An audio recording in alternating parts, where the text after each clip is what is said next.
പരിശുദ്ധ റമദാൻ വന്നു, ഇതാ അവസാനിക്കുന്നു എന്ന പോലെയാണ്. വളരെ പെട്ടെന്നാണ് നമ്മളിലേക്ക് അത് എത്തുകയും നമ്മളിൽ നിന്നത് വിട പറഞ്ഞു പോയിക്കൊണ്ടിരിക്കുന്നത്.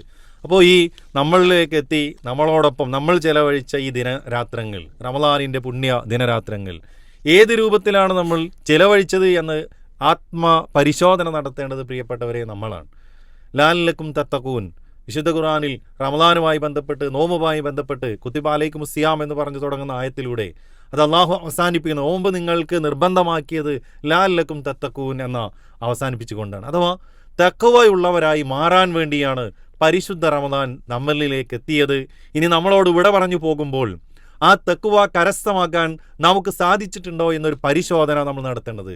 നീണ്ട 11 മാസക്കാലം ജീവിതത്തിൻ്റെ നാനാതരം ജോലികളിലേർപ്പെട്ട്, തിരക്കുകളിലേർപ്പെട്ട്, ഒഴിവ് കഴിവുകളില്ലാതെ ഓടിക്കൊണ്ടിരിക്കുന്ന നമ്മെ ഒരു ബെല്ലും ബ്രേക്കും ഒക്കെയായി പിടിച്ചു നിർത്തി ഒരാലോചനയ്ക്ക് വേണ്ടി അള്ളാഹു നിയോഗിക്കുമ്പോൾ, ആ ആലോചനയ്ക്ക് വേണ്ടി നിയോഗിക്കുമ്പോൾ നമുക്ക് കിട്ടേണ്ട കാര്യങ്ങൾ കിട്ടിയിട്ടുണ്ടോ എന്ന് പരിശോധിച്ചിട്ട് വേണം ഈ റമദാൻ നമ്മളിൽ നിന്ന് പടിയിറങ്ങേണ്ടത് എന്നുള്ളതാണ്.